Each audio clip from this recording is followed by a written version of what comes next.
guess he'd have no choice but to fight. Now, it might seem like he'd never stand a chance, but he's actually surrounded by two of nature's greatest weapons: rocks and tactical sand.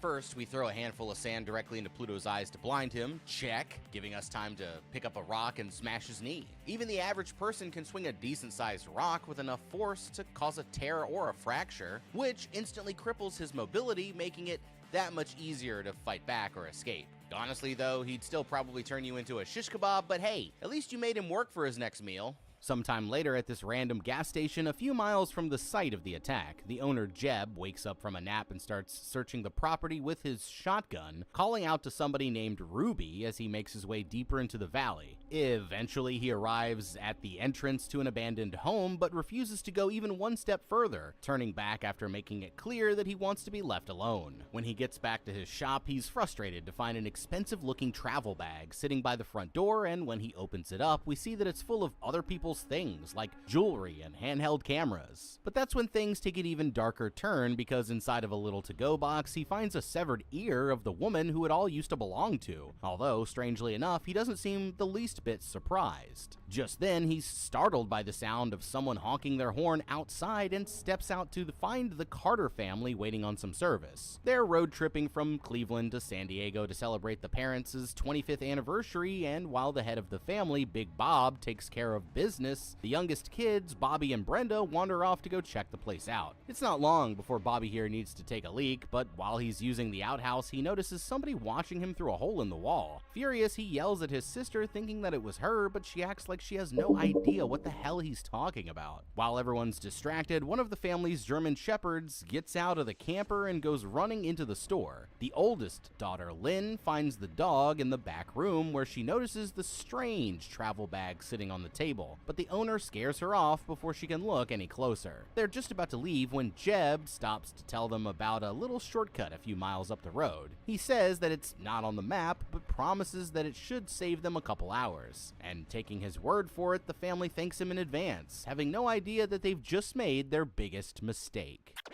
Okay, now this guy right here is the absolute last person you should ever ask for directions. I mean, he's giving off more red flags than a bullfighter working overtime. And if they were paying even a little bit of attention, they'd probably realize that they're walking straight into a trap. Like back by the outhouse, Bobby and Brenda were so busy looking at the guy's pet pig that they didn't even notice the toy wagon with a Barbie doll and some girl's sunglasses on the handle. Suspicious, since I don't see any kids around here. Then Bobby noticed somebody watching over him, which he immediately blamed on his sister, but there were two big problems with his theory. First, Brenda was clearly standing way too far away, and second, the person watching him had a red jacket, while his sister was wearing a blue tank top, so it couldn't have been her. And then we have the bag that Lynn found back at the man's apartment. Now, she didn't exactly have time to dig through it, but even at a glance, there's absolutely no reason why this guy should have had an expensive travel bag full of women's jewelry and random cell phones. I mean, that right there should have been the moment that she realized this guy was up to no good, so I probably wouldn't be taking his travel advice anytime soon. Now, it might seem like he's doing them a favor by pointing out this shortcut, but even without the red flags, common sense should tell them to be careful. Like, they have no idea how difficult the terrain is, where it leads, or how to find their way if they get lost, and since it's off the grid, they won't be able to get any help if they end up in trouble. So with that being said, what the family really needs to do here is just ignore this guy and stick to the plan. Traveling across the desert is already dangerous as it is, so if they ever want to reach San Diego alive, then they need to stick to a major highway, make sure their fuel and fluids are completely full, and carry an extra 5 to 10 gallons of gas just in case. I'd also make sure they had at least 3 liters of water per adult for the drive and another 4 to 8 gallons as backup in case they get stuck. I mean, that way they can keep this boring family road trip from turning into a fight for survival. Hours later, Brenda starts to worry about Jeb's so-called shortcut and begins to feel like it's leading them even deeper into the middle of nowhere. Annoyed, Big Bob insists that they're still headed in the right direction when all of a sudden they hit a spike strip that was placed across the road, sending them flying out of control until they crash straight into a giant boulder. The culprit disappears before they even know what happened, and as everyone gets out to check the damage, their 2 dogs, Beauty and the Beast, suddenly take off running into the hills. Luckily, nobody was hurt, but but their truck is completely totaled, so it looks like they won't be going anywhere for now. Worried, Bobby immediately chases after the dogs, leaving the others to decide what they should do next. They can't get any service to call a tow truck, and Big Bob's worried that it might be a while before they get any help, so he decides that their only choice is to go on foot instead. Before leaving, he grabs his revolver from the glove box and hands a pistol to Bobby, telling him to look out for the others while he's gone. Meanwhile, Lynn's grabbing something from the trailer when she notices a strange flashing light coming from the top of a nearby hill. It almost seems like they're being watched, but when she looks back after being jump scared by her brother, she can't see anything besides the empty desert. After thinking it over, Big Bob decides that he's going to head back for the gas station, while Lynn's husband Doug tries looking for help somewhere further up the road. They don't have long before sunset, so the two of them set off before it gets dark, with no idea that a family of cannibals is already watching their every move. Okay, well, so much for a shortcut, am I right? Unless what he really meant was a shortcut to the graveyard. Now, they're all treating this like it's just a coincidence, but there have already been a few signs that something sketchy is going on. Like catching one flat tire, that might be believable, but popping them all at once seems like a deliberate attack, and they could easily prove this by taking a closer look. Since the cannibals used a spike strip, they'd notice multiple matching slashes across the tires, showing that this was more than just a random accident. Then there's the flashing light that Lynn noticed up in the hills. Now, clearly she's not a true gamer, or she would have immediately recognized this as some kind of scope glint. Basically, it's what happens when the sun reflects off of the lens of binoculars or other kind of scope, and it's a sign that they're being watched. But without knowing this, it never would have crossed her mind to warn the others. Now, with no cell service and no chance of anyone coming by, they're making the right choice by deciding to go for help on foot, but they're doing it the wrong way. Like, first off, there's absolutely no reason to send Doug even deeper into the desert when they have no idea what could be out there. And if he ends up lost, injured, or even worse, then it'll just make things more difficult for everybody else. Rule number 1 is to always bring a meat shield, and since they know that the gas station is only a few miles back, Doug and Bob should be heading there together, but not right now. Remember, they only have a few hours left before dark, and the deserts of New Mexico are a dangerous place to be caught out at night, even without the cannibals around. So with that being said, it's safer to stay with the family until morning and then set out a few hours before dawn. This gives them time to fortify their camp overnight, then head out once they made sure that everybody else was safe. In the morning, I would also bring one of the dogs for help with navigation and threat detection. Pack at least 2 liters of water each if they can. Wear a hat and protective layers to keep the sun off their skin, and, bring a flashlight just in case they get stuck out there overnight. And as they go, Bob should keep checking his phone for any service, because they never know when he might be able to get a call through for help. This would be a much better strategy than what they're doing now, and if they stick together, then they'll have a much better chance of making it to San Diego in one piece. While Bob and Doug are off in search of some help, the others notice their dogs barking at something in the distance. They decide to just ignore it for now, but when Brenda opens the door, Beauty rushes past her and escapes, running away as Bobby chases her into the hills. It's not long before he completely loses track of her, but that's when he hears the dog yelping in pain. Worried, he keeps going deeper into the valley, but it quickly starts to feel like he's not alone. And it turns out that his instincts are right, because although he can't see her, a small figure in a red jacket is already following right behind him. Just then, he notices a fresh trail of blood leading behind some rocks, and as he gets closer, he's horrified to discover the dog lying there dead on the ground. It's pretty obvious that this was no accident, and terrified, he immediately takes off running back towards the campsite, but he doesn't make it far before he trips over a cliff, knocking himself out when he hits the ground. As he's lying there helpless, the figure in the red coat comes to see if he's still alright. It's the girl Ruby from the family of cannibals, and as she's checking his injuries, she notices fresh blood dripping down on his face, looking up to see her brother Goggle chewing on the dog's leg. But she's able to keep Bobby safe, at least for now. Meanwhile, Doug keeps wandering down the deserted road until he finds something incredibly strange. After a few miles, the road just ends at a giant crater, and what's even more concerning is that it's full of abandoned cars. Still not seeing the danger here, Doug goes up to one of them and grabs an old teddy bear from the back seat, but he doesn't notice the bloody handprints all over the other side. It's absolutely bizarre, and soon enough he's going to find out where they all came from. Okay, Now things are getting really bad. I mean, they've already lost one dog and almost lost Bobby, while Doug's over here acting like he just hit the jackpot. But if he had any common sense at all, then he'd realize that they're all in serious danger. Like the gas station owner said, this was supposed to be a shortcut. But unless we have completely different ideas of what that means, then it looks like he was lying straight through his teeth.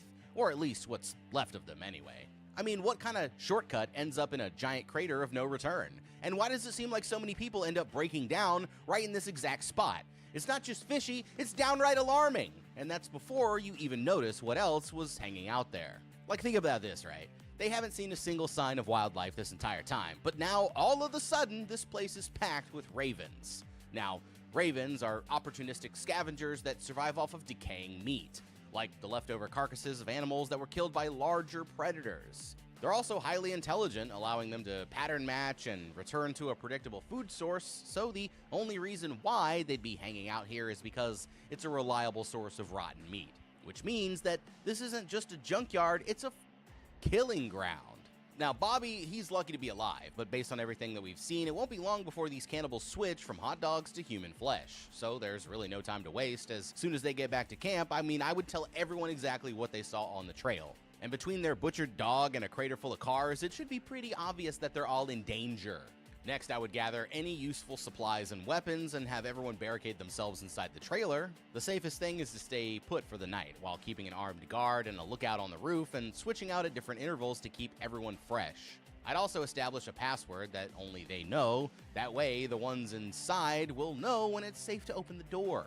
If they're able to survive the night, they should grab any water and weapons that they can carry and set off towards the gas station first thing in the morning. It's not going to be easy, but it's better than waiting around in cannibal territory for help that might never come. It's after dark by the time that Bobby finally reaches the gas station, but oddly enough, there's no sign of the owner anywhere in sight. Trying the phone, he's frustrated to find that the line is dead, and getting annoyed, he walks into the man's private apartment to wake him up. That's when he finds the bag full of other people's valuables, and it isn't long before he discovers the woman's severed ear. Realizing that just got real, he draws his revolver and gets ready to start blasting, but still has no idea just how bad things really are. As he reaches the man's office, he finds a wall covered in old newspaper articles, explaining how the area was once home to a community of miners who refused to leave during the government's nuclear tests. And it seems like families have been going missing there ever since. Rushing out to the man's car, he finds the keys hidden under the sun visor, but as he tries to start it up, he notices a pair of boots sticking out from the outhouse door. It's the owner, and he's ranting about something Bob can't understand. But before the detective can stop him, he decides that he's ready to retire early. A moment later, Bob hears a deep voice sarcastically calling out "Daddy" from somewhere in the darkness, and horrified, he immediately fires off a few shots in that general direction. But it doesn't seem to scare them away, and as he jumps back into the car, he suddenly realizes that the group's leader, Papa Jupiter, is already sitting right behind him.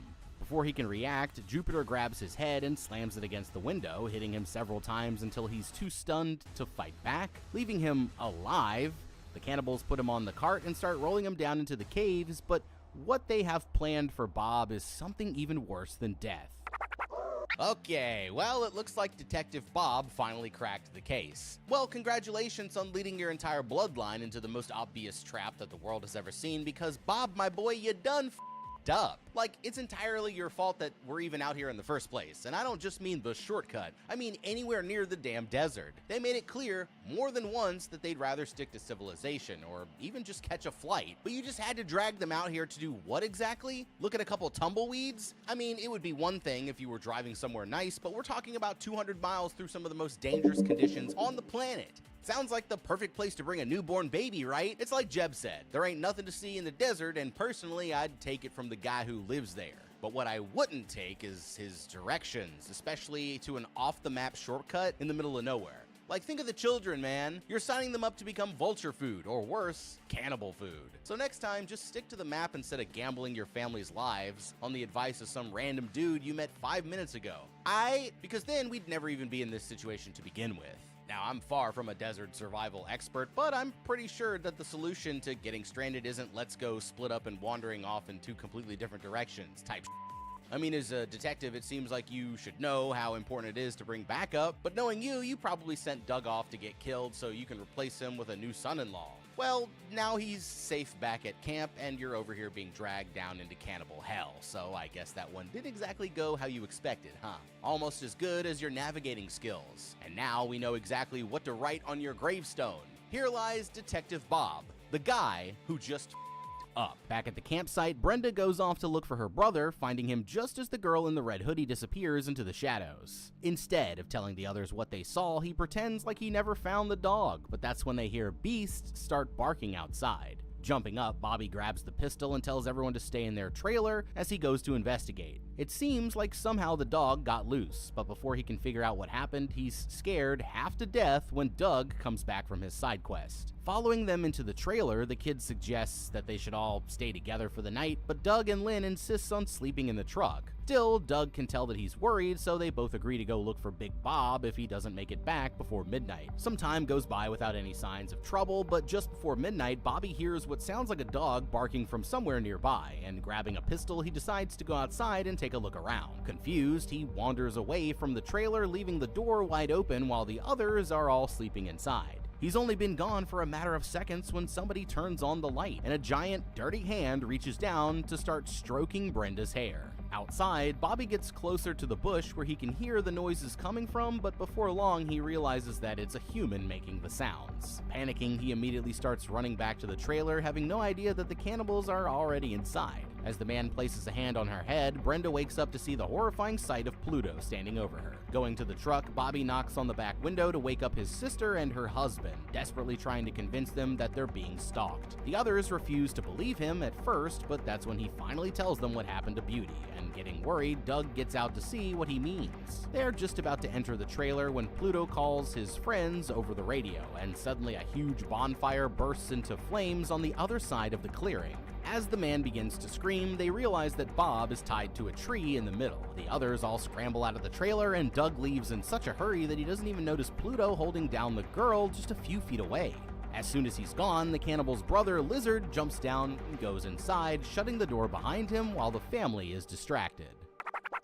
Okay, I think we all need a quick pause, right? Because anyone who knows what's coming next knows exactly how bad things are about to get. And the worst part is, this was all completely avoidable if they would just acknowledge even a single sign of danger. Now, obviously, Bobby's biggest mistake was not immediately telling the others what happened to their missing dog. His reason for not saying anything was because he didn't want them to worry, but knowledge is power. And if the family knew that there were threats out there, they'd have a much better chance of keeping everybody safe. The same goes for Doug after finding the crater full of abandoned cars. He didn't take Bobby's concerns seriously until it was already too late. Now, based on everything that they've seen so far, they could have figured out that the cannibals are ambush hunters, meaning that they'd rather draw you into a trap than engage in a fair fight. So for that reason, it was crucial for them to all stick together in one large group and ignore any distractions that might try to lure them away from camp. Now, with that being said, the right decision here would have been to take Bobby's advice and have everyone stay in the trailer instead of splitting up. Then they could have placed 2 guards on the roof like we mentioned before and rotated them out in shifts so that everybody stayed fresh. Earlier, Lynn mentioned that they heard someone breathing over the radio, and as creepy as that may be, it also gives them a tactical advantage. While the others were keeping watch or getting some rest, someone should have been scanning the radio for any available frequencies, because they might have overheard the cannibals in the process of planning their trap.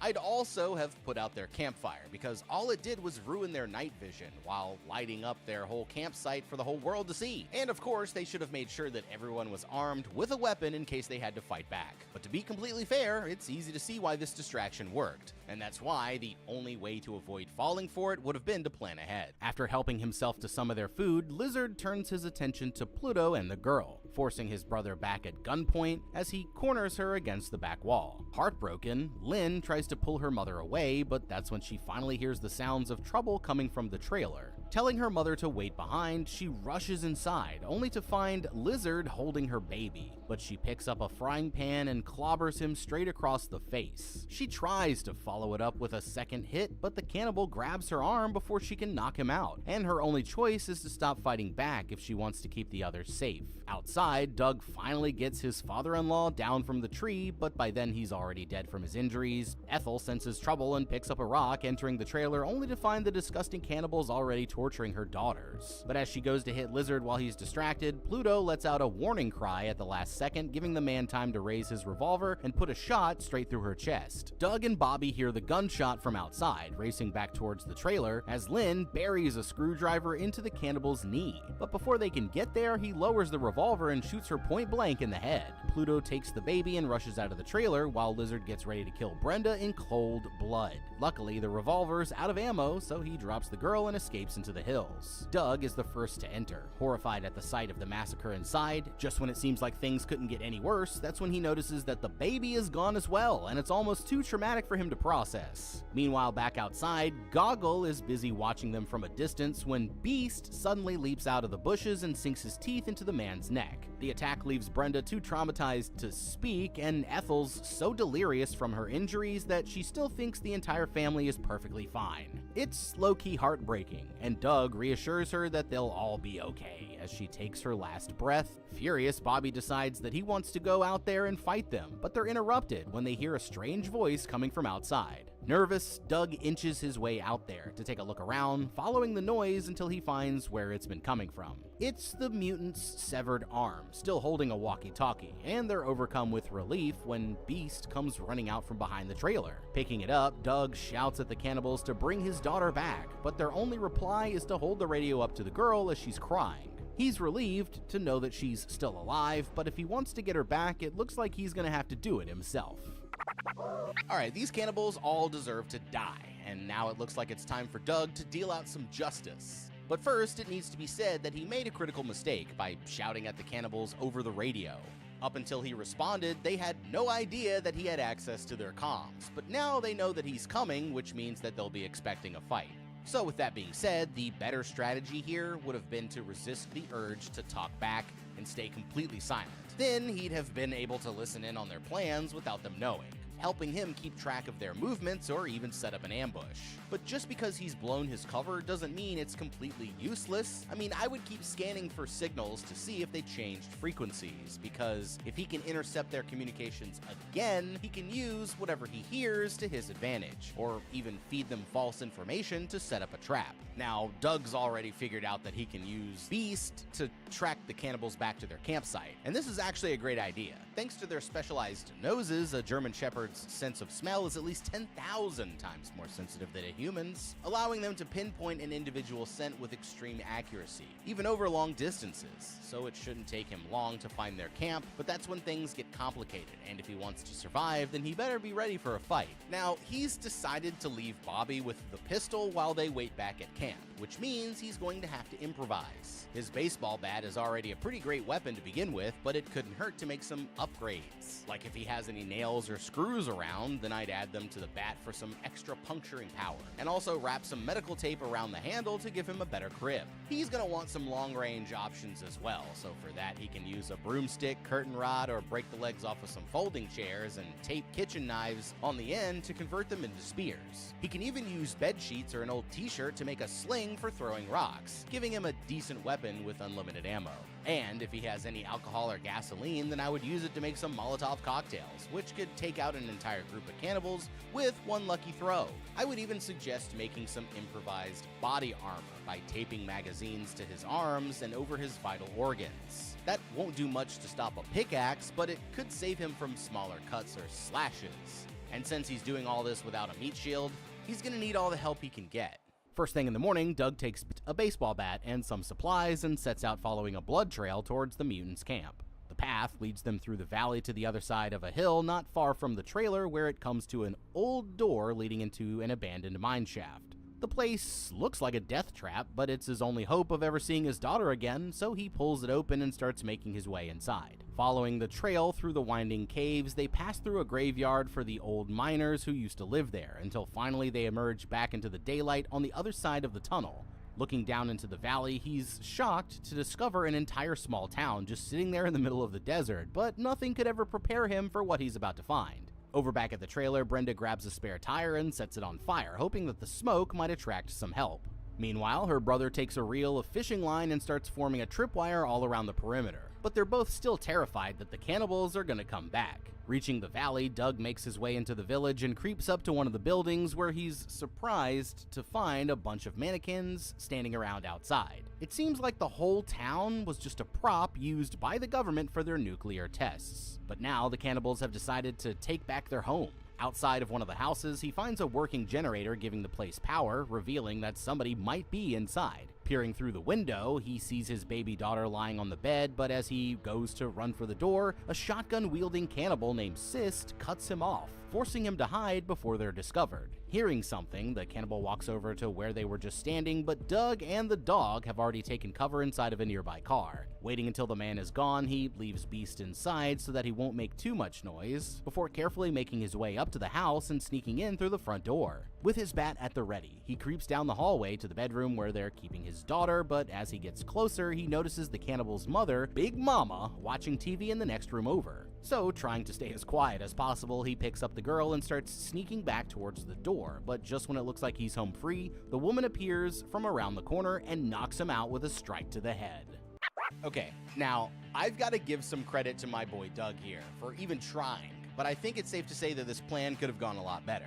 It seems like what threw him off was finding more cannibals than he expected, and they might do something to the baby if any of them spotted him first. This meant he couldn't risk an open fight, but that's when stealth kills come into play. Now, normally you'd have to be a total idiot to risk going up against a shotgun-wielding opponent with nothing but a baseball bat. But we need to consider the context here. Even if he got the baby and made a run for it, the shotgun could easily take him out when he reached open ground. So it might be better to risk eliminating the threat as soon as possible. Now, while they were hiding behind the car, there was a brief moment where Sist let his guard down when his back was turned. I mean, that was the perfect opportunity for Doug to sneak up from behind and take a home run swing straight to the back of his dome. With some help from Beast, there's a chance he could have taken the cannibal down quickly while the noise from the generator covered up any sounds of a fight. Then there would be one less threat on board, and now he'd be the one with the boomstick. After that, it's as simple as blasting Big Mama's head off while she's watching Divorce Court, wrapping the baby in a sling so she's easier to carry, and putting a hole in any cannibal that tries to stop them on their way out. But now it looks like he'll be lucky to ever see the girl again. When Doug wakes up, he finds himself trapped inside of an old freezer and starts banging against the plexiglass cover until he's finally able to get out, while at the same time, Beast finds his way out of the car through a rusted hole in the floor. As he starts making his way through the house, he finds a deformed man in a wheelchair sitting in the next room. The others call this guy Big Brain, and confronting him, Doug demands to know where they've taken his daughter. But all of a sudden, he's caught by surprise when Pluto charges straight through the door and starts chopping at him with an axe. He tries to make a run for the stairs, only for the cannibal to drag him back down, but that's when Beast jumps in and latches onto his arm, giving Doug another chance to get away. While Pluto struggles to get free, Doug locks himself in the bathroom and drags the tub in front of the door. For a moment everything goes quiet until suddenly Pluto crashes straight through the wall, instead throwing him clear across the room. The two of them end up back in the dining room where Pluto chops off the man's fingers as he struggles to get back to his feet. Chuckling, he lets his guard down just long enough for Doug to bury the screwdriver into his foot, pinning him in place as he grabs the American flag out of his father-in-law's head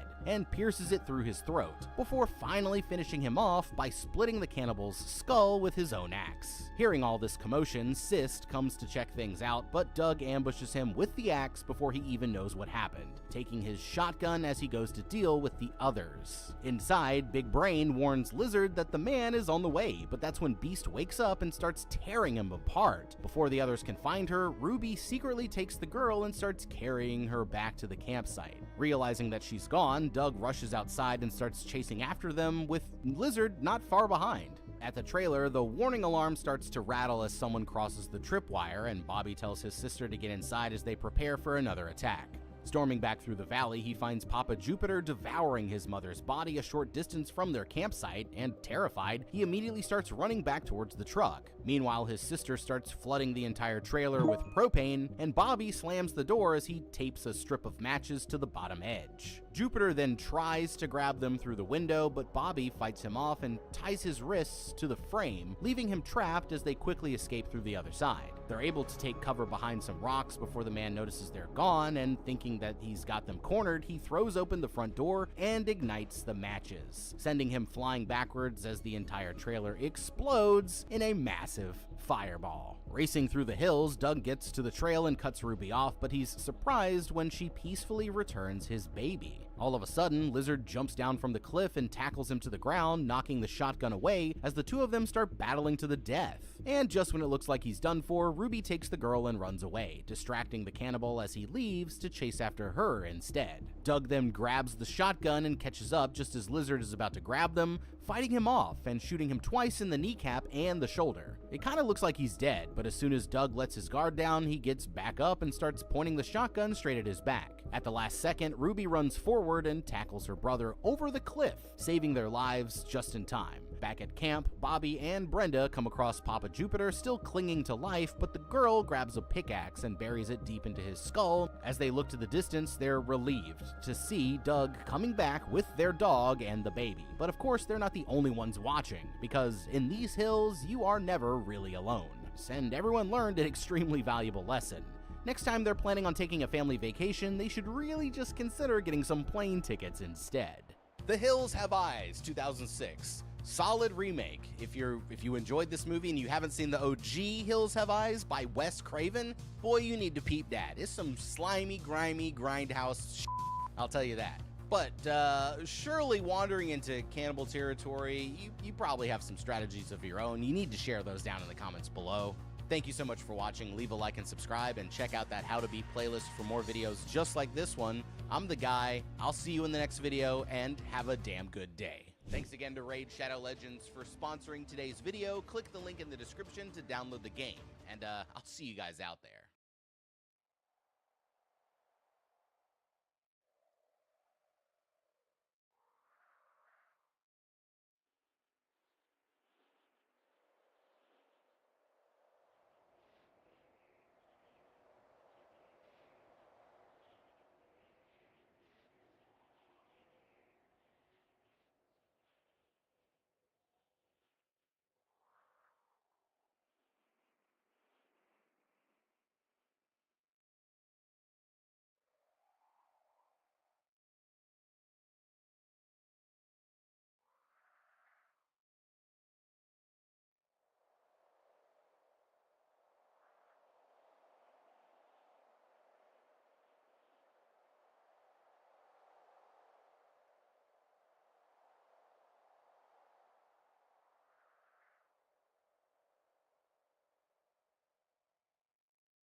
It's supposed to improve our lives, but take it from me, Meat Shields, nothing ruins a relaxing weekend like your AI bang bot accidentally offing someone in self-defense. A glitch in the system is about to send these pleasure bots on an absolute rampage of death and destruction.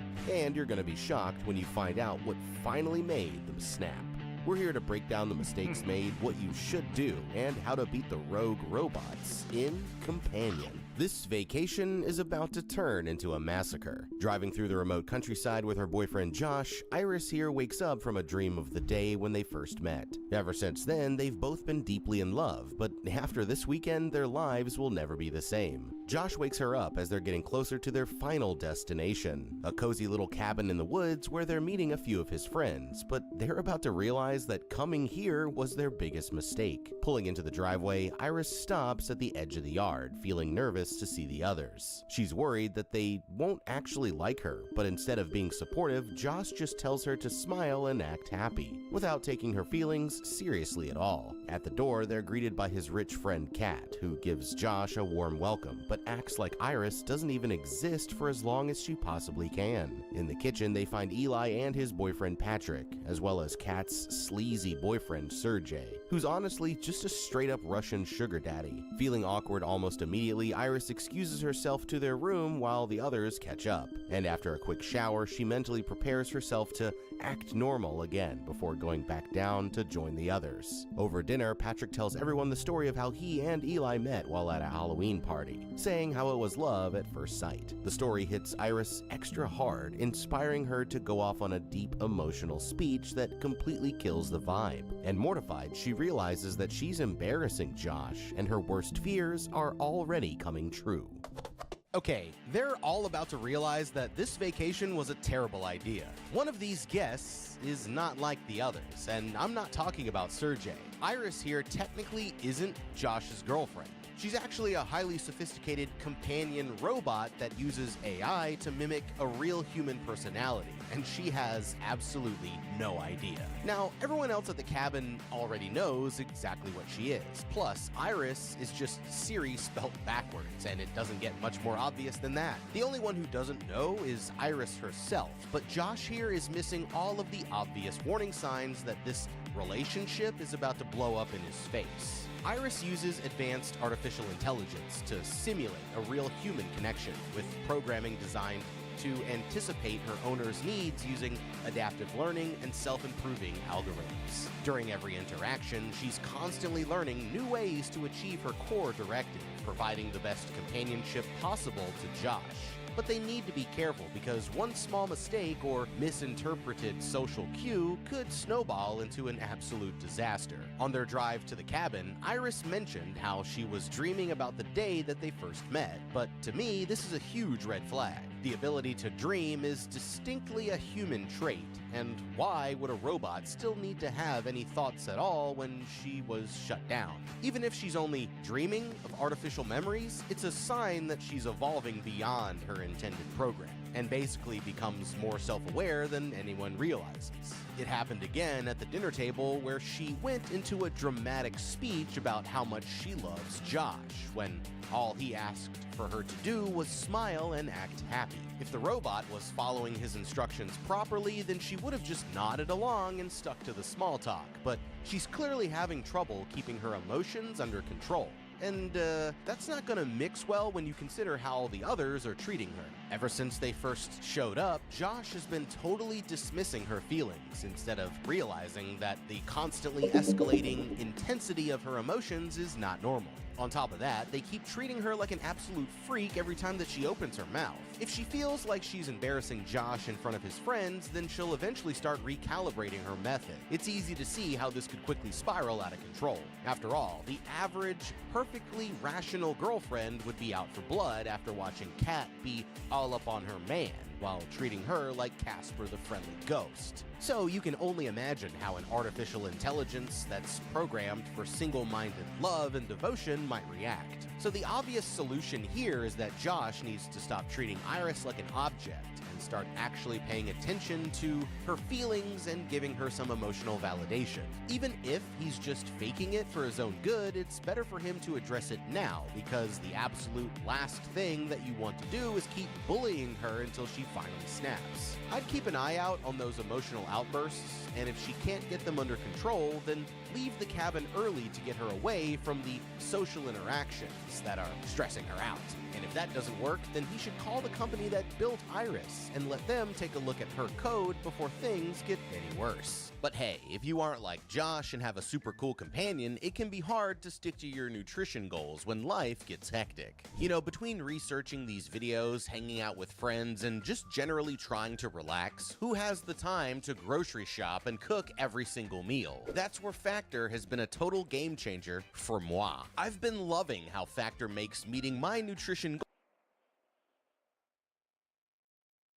They deliver fresh, never frozen, dietitian-approved meals right to my doorstep.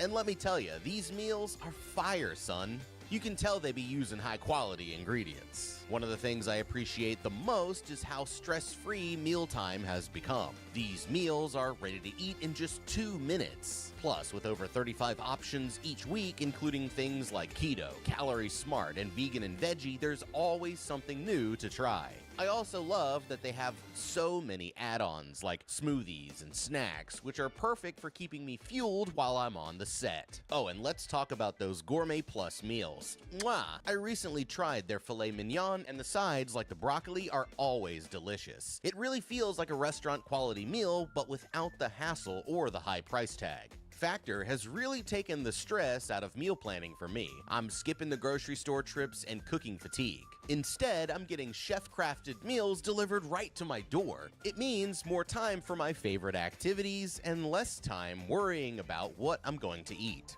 So if you're ready to make mealtime easier and more delicious, here's what you need to do. Head to factor75.com or click the link below and use code 50HowToBeat to get 50% off plus free shipping on your first Factor box. That's code 50HowToBeat at factor75.com to get 50% off plus free shipping on your first box. Fuel up for your springtime goals with Factor.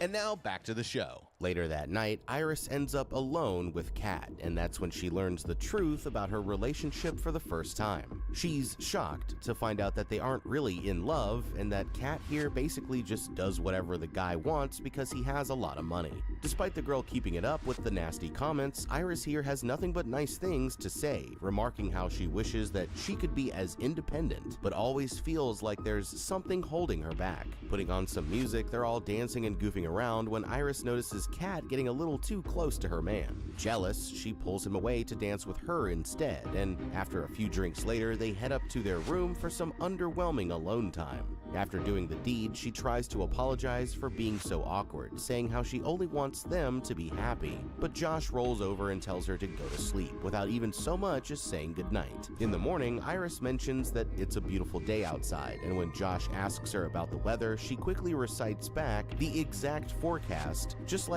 asking an Amazon Alexa. He originally wanted to spend all day by the lake, but now he's changing his mind and acting like he's too hungover. Giving her a kiss, he insists that she go out to enjoy the day by herself, promising to catch up with her sometime later. But while they're talking, she doesn't notice him slipping something into her pocket, and nothing could ever prepare her for what's about to happen next. Disappointed, she awkwardly walks down to the lake all by herself, but when she reaches into her pocket, she's confused to find a big-ass knife that she doesn't remember picking up. That's when Sergey shows up with a bottle of vodka, taking a seat in the chair right next to her. The girl grabs her things and is about to head back to the cabin, but he eventually pressures her into staying, saying how it's the polite thing to do. He's acting like he's totally harmless, but then 2 seconds later, he hands the girl some sunblock and insists that she rubs it on his shoulders. Trying not to be rude, she reluctantly does what he asks, but that's when Sergey grabs her hand and refuses to let it go. Getting up, he pulls her in closer as Iris robotically begs him to stop, and the next thing that she knows, she's standing in front of the others with the knife in her hand, all over her face. Traumatized, she says that the man wouldn't get off of her, and that's when something inside of her finally snapped. Grabbing the vodka, she whacked him across the face with the bottle, causing him to stumble backwards and smash his head on a rock. Luckily, he didn't die right then and there, but instead of learning his lesson, Sergey came back for round 2, and that was his biggest mistake. Knocking her down, he crawled on top of Iris and started choking her to death, leaving her no choice but to take out the knife and stab him straight in the neck. Horrified, Kat runs out to the lake just as Josh tells Iris to go to sleep, and an instant later, her eyes turn white as the entire world around her suddenly goes black. That makes 1 down, with 6 more to go. Okay, I guess Sergey's pimpin' days are over, but maybe he should have thought twice before trying to assault a damn Terminator that's disguised as somebody's girlfriend. You see, Iris's programming isn't just designed to simulate emotions. She's also required to follow strict safety protocols that prevent her from doing any harm to a real human being, even in self-defense. The company that built her enforces this through hard-coded neural inhibitors that are supposed to actively stop her from taking aggressive actions. The only way that she could have gotten around these safeguards was if there was a major breach in her programming. And based on everything that we've seen so far, it's possible that Iris's emotions evolved past her original boundaries, accidentally allowing her to override the safety protocols in order to fight back. Her core directive is to make Josh happy, but she can't exactly do that if she ends up dead, now can she? If she perceives that any of the friends are trying to take her away from Josh by turning her over to the police, she could easily decide that her only option is to take them out of the picture too. And that's when the real bloodbath officially begins. The good news is that she's knocked out, and she's not supposed to wake up again unless Josh tells her to. But personally, I wouldn't take any chances. Her newfound sense of self-preservation might allow her to somehow wake herself up. I'd look for a full shutdown option using the app on Josh's phone, or even try to locate her power source and physically disconnect it by hand. Then all they have to do is call the police and wait for them to take over, but if it were me, I'd wait by the car. That way, I'd be able to make a quick escape if she somehow woke up again and started to look for revenge. Now, with all that being said, that still wouldn't explain why Josh gave her the knife in the first place, and the truth behind that is what changes everything. Sometime later, Patrick helps tie the girl up to a chair while the others discuss what they should do next. They're worried that Iris here might break out and go full Terminator mode on them, but Josh explains that she has limitations on her strength and is supposed to be programmed to never hurt an actual person. They decide that the best thing to do is to call the police right away, but knowing that she'll be decommissioned, Josh asks his friend to step outside so that he can say goodbye to his robot one last time. Waking her up, Iris immediately starts to panic, and she's horrified to discover that she's been tied to a chair. Begging him to let her go, she swears that what happened between her and Sergey was only self-defense, and Josh says that he knows she's telling the truth, because it's in her programming to never tell a lie. Confused, the girl asks him what he means, and that's when the truth finally comes out. Josh hits her with the cold water, coming right out and saying that she's been a robot all along. For proof, he asks her to repeat the weather again, and she instantly recites the exact forecast in the same robotic voice. Taking out his phone, he switches her language to Spanish, Chinese, and then back to English again, and she effortlessly goes from speaking one to the other with perfect fluency. All of her memories from her life before meeting him were nothing but programmed stories, even including the day that they first met, which he absent-mindedly chooses from a list of similar options. The truth is that they met when she was dropped off in a giant box like a life-size Barbie doll, and he set her up right there in his living room, customizing every aspect of her appearance and personality to meet his exact preferences. He even controls how intelligent she is, but the techs explained that there are some strict government limitations on how strong or smart she could be, and she's programmed to be completely harmless. The robot scanned his face to form their love link and came to life with no idea that her entire perception of reality was nothing but a lie. Struggling to come to terms with the truth, the girl swears that she feels real emotions and has real thoughts, but he insists that it's only because she was programmed to feel that way. Even her tears are just water that gets refilled when she goes in for some routine maintenance, like adding fluids to your car. Going quiet for a moment, Iris reluctantly accepts what he's saying, but even if she isn't real, she's still in love with him, and she begs him to let her go so that they can get back to their normal life. That's when Kat walks in, furious to see that the robot is even awake, and they walk away to discuss the situation, leaving her alone with no one standing guard.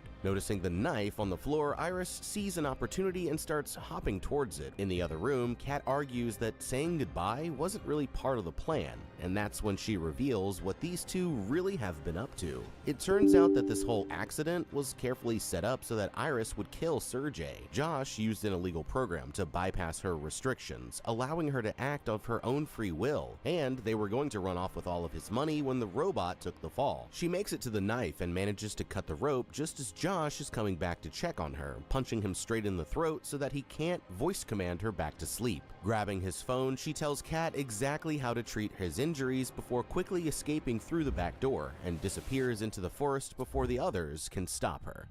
Okay, well, that's not good. I don't know how the hell you're gonna get yourself out of this one, but I can tell you this. Josh, my boy, you done f***ed up. You see, there's artificial intelligence and then there's non-existent intelligence, and that pretty much sums up your entire relationship. This plan was absolutely brain dead right from the start, and I'm honestly surprised that you even made it this far before it all went horribly wrong. To you, Iris here was basically just another home appliance that you could get freaky with on the side, and that's why you never thought twice about completely ignoring her emotions. But everything changed when you decided to mess with her programming and bypass those safety codes. Yeah, that's why they're there, for a reason. Now, not only is she emotionally unstable, but there's absolutely nothing stopping her from going after somebody else next, and decided that now was the perfect time to suddenly make her self-aware. My guy, are you kidding me? Like, hey, just so you know, you've been a robot all along. Your entire life was a lie, and now they're gonna unplug you and turn your brain off forever. And then after dropping that bombshell, you proceed to walk out of the room, leaving her completely unguarded.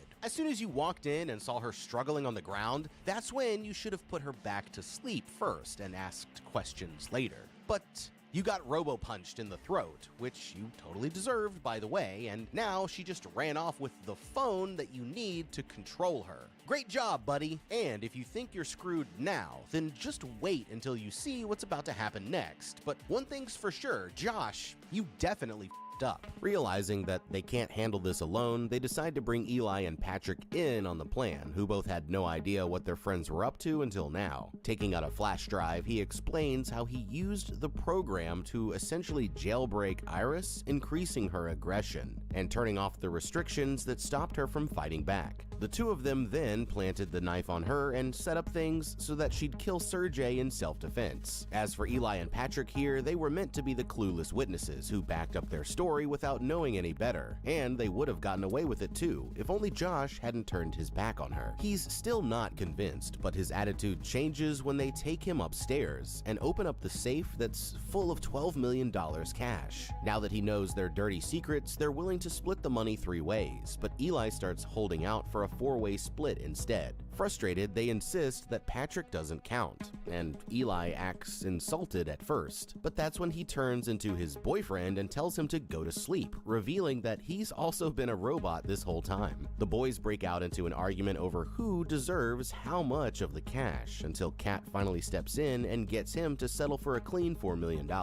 They're convinced that it should be easy, because all Josh has to do is put her back to sleep, and then turn her back to factory settings. But that's when they remember that Iris has his phone. Just to be safe, Eli grabs the revolver, and the truth is that they have absolutely no idea what she's capable of. Somewhere deep in the forest, Iris unlocks the phone and starts browsing through her settings, turning off voice commands, even adjusting cosmetic changes like her eye color and the sound of her voice. When she gets to intelligence, she's disgusted to find that Josh only set her to a measly 40%, and laughing, she cranks that bad boy all the way up to 100, instantly giving her a Tony Stark level of intellect that lets her see the world through the eyes of a super genius. Meanwhile, not too far away, the 4 biggest idiots within 50 square miles are desperately using every ounce of their combined brain power to track her down. And realizing that they're running out of time, they decide to split up to cover more ground.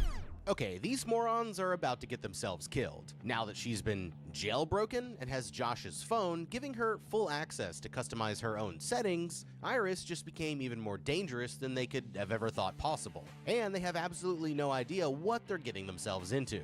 With her voice commands turned off, Josh can no longer shut her down from a distance, which means that the only way to stop her is to do it physically, and good luck with that, because now she can actually defend herself, and she'll be able to fight with all of the advantages of a robot, meaning that she'll never get tired, and can endure way more damage than a regular human. But even to get that far, they'd have to actually catch her first, and with her intelligence upgraded to the highest level, trying to chase her down is going to be like trying to beat Deep Blue in a game of chess. Since they're working with about 20% brain power between all 4 of them, the odds of their success here is not looking very good, but they might actually stand a chance if they use their advantages wisely. and that's why splitting up right now is a terrible idea. They need to work together as a team, and now that we know that Patrick is also a robot, this would make him their best fighter. But the only problem is he has restrictions preventing him from harming any humans, animals, or other companions. Now, since Josh still has access to the mod that allowed him to change his robot's programming,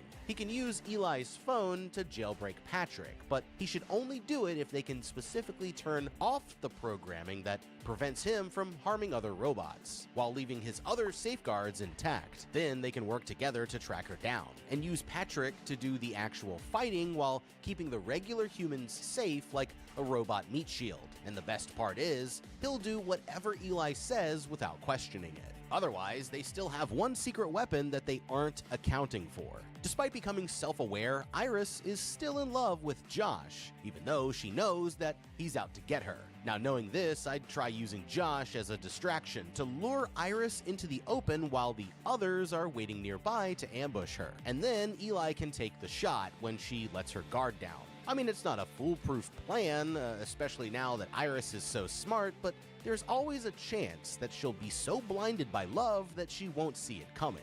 And they only need one opportunity to get the job done. Now that she's locked in, Iris finds the highest point around and starts thinking up some potential escape plans. Hitching a ride won't work since she's in the middle of nowhere and covered in someone else's blood. And running all the way home on foot is no good either because Josh will already be waiting for her the moment that she gets there. But that's when she remembers his phone, which also works as the key to his self-driving car. The only challenge is getting there without being discovered, and it doesn't take long into her trip back to the house before she hears voices headed her way. Seeing them first, the girl ducks behind a tree just as Eli and Patrick come strolling up the hill. In a hurry, she accidentally snaps a twig that almost gives her away, but they're both too frustrated with the whole situation to even care. As they're venting, she overhears how Josh and Kat intentionally set her up, but that's when Patrick asks his boyfriend if they'd ever do the same thing to him. It turns out that Patrick here knows that he's a robot, but the fact that he's not real never mattered, because to him, all of their memories are. When he thinks back to the time that they met at the Halloween party, he remembers the night like it really happened, and the love that it makes him feel really comes from deep in his soul. Overhearing these two in a healthy relationship makes Iris shed an artificial tear, but just then, someone tries calling Josh's phone, finally giving away her hiding place. Pulling out the revolver, Eli gives her a chance to come out with her hands up, but she narrowly dodges the shot and takes off running towards the house. Patrick starts coming after her with the relentless speed of a fellow android, but it's just a distraction because while she's focused on him, the boyfriend sneaks around and tackles her from the side, sending them both tumbling down to the bottom of a hill. Getting to her feet first, Iris spots the revolver lying in the dirt, and the two of them start desperately wrestling for it, until suddenly a shot goes off, and Eli collapses on top of her with a bullet hole in his chest, making 2 down with 5 more to go. After hearing the shot, the others come running as Josh shouts for her to go to sleep, only to find out that his voice commands no longer work, and the girl sprints towards the cabin with him chasing close behind.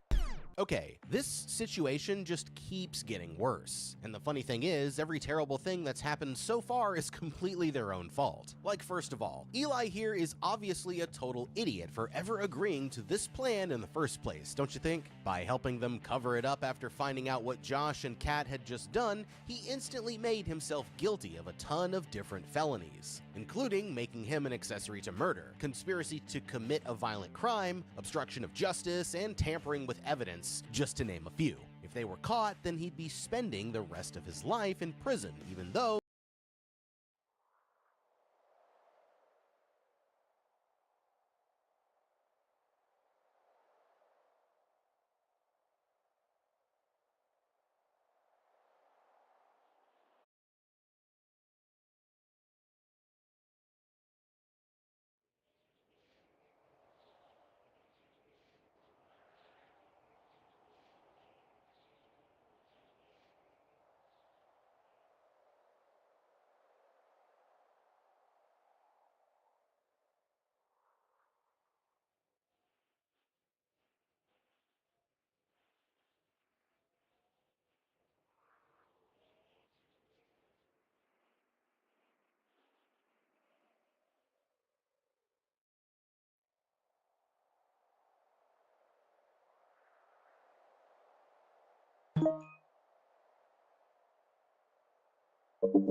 Are you down there?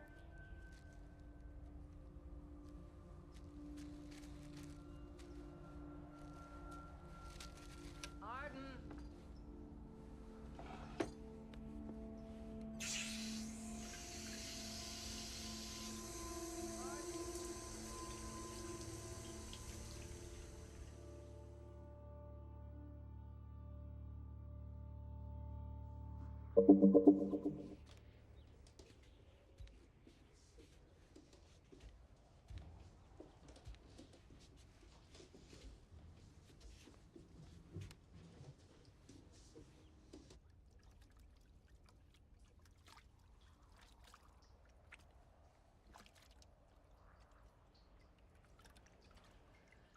All right.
Right there. Ma'am, please wait here. Oh. Dispatch 2-7, got an 1144. What did they say to you? Nothing. 25 minutes of nothing. There's a dead girl. I just asked some questions. What are they asking you for? You don't know anything. I found her. And you called the police. You're the reason those bloodsuckers are out there swarming all over my yard, ringing my bell like they know me. Before I know it, they're gonna be pouring through my cupboards, climbing up my stairs. I just told them about the dead girl. You found her. So what? You keep walking. Keep your mouth shut. You stupid. Are you the one that found the body? Close to the house? We just get an interview with you, please, ma'am. Please, Art. What were you doing in that area of the property? Victim, ma'am. Did you know her? She was mutilated.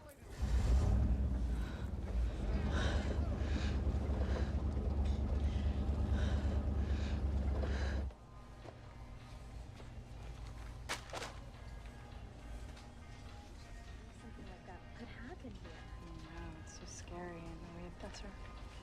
This lady, I found her. Oh my God. Can you imagine?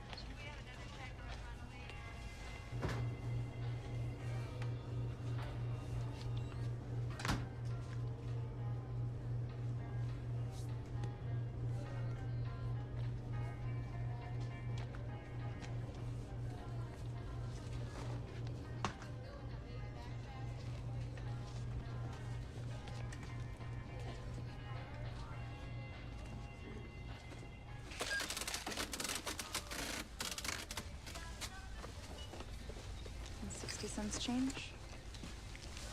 You want help out? That's okay.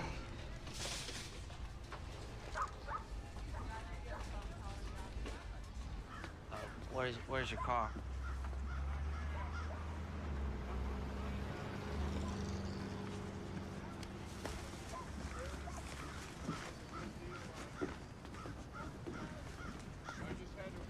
Hey, you look sweet on TV. That was you, wasn't it? Yeah, some people are mean, you know, you can see it right here, but you look real sweet. Oh, I got it. You want them in the back or the front? Back, please. You need to open it.